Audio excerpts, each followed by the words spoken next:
کیا آپ نے کبھی سوچا ہے جب ہم اس دنیا سے رخصت ہوتے ہیں تو ہماری روح کے ساتھ کیا ہوتا ہے؟ کیا حضرت اسرائیل علیہ السلام نرمی سے ہماری روح نکالیں گے یا درد کے پہاڑ سہنے پڑتے ہیں؟ حضرت اسرائیل علیہ السلام کا فرشتہ موت بن کر آنا کیسا ہوتا ہے؟ یہ ویڈیو آپ کی آنکھیں کھول دے گی۔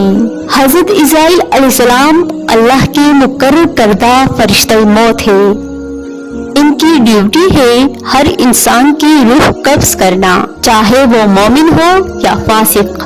حدیث میں آتا ہے جب اللہ تعالیٰ کسی بندے کی روح قبض کرنے کا ارادہ فرماتا ہے تو حضرت اسرائیل علیہ السلام کو حکم ہوتا ہے کہ وہ فلاں جگہ جا کر فلاں بندے کی روح نکالے۔ ایک نیک مومن کی موت کا منظر حیران کن ہوتا ہے۔ نبی کریم صلی اللہ علیہ وآلہ وسلم نے فرمایا، جب مومن بندہ دنیا سے رخصت ہونے لگتا ہے تو آسمانوں سے سفید چہروں والے فرشتے آتے ہیں۔ ان کے ساتھ جنت کے کفن، مشک کی خوشبو اور جنت کے دروازے کھلے ہوتے ہیں۔ حضرت اسرائیل علیہ السلام نہایت نرم لہجے میں کہتے ہیں، اے پاک روح، اپنی رب کی طرف نکل جس سے تو راضی ہے اور جو تجھ سے راضی ہے۔ بری موت کا منظر، اور جب کوئی فاسق، فاجر یا کافر مرنے لگتا ہے تو آسمانوں سے سیاہ چہروں والے فرشتے نازل ہوتے ہیں۔ ان کے ہاتھوں میں آگ کے کپڑے ہوتے ہیں۔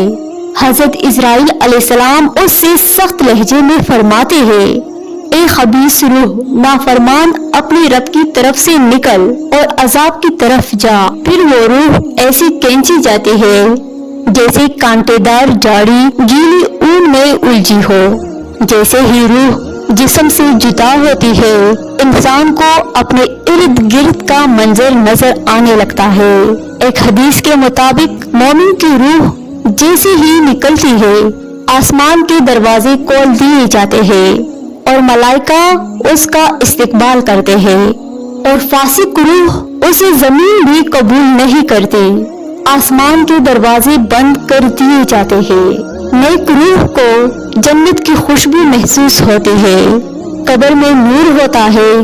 فرشتے خوش آمدید کہتے ہیں۔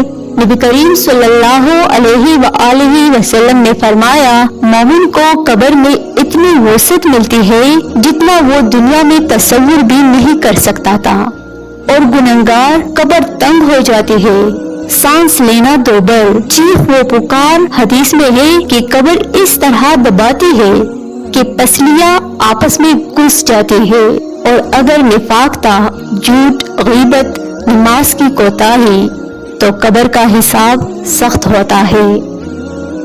روح کے جدا ہونے کے بعد دو فرشتے منکر اور نکیر سوالات کرتے ہیں، تیرا رب کون ہے؟ تیرا دین کیا ہے؟ تیرا نبی کون ہے؟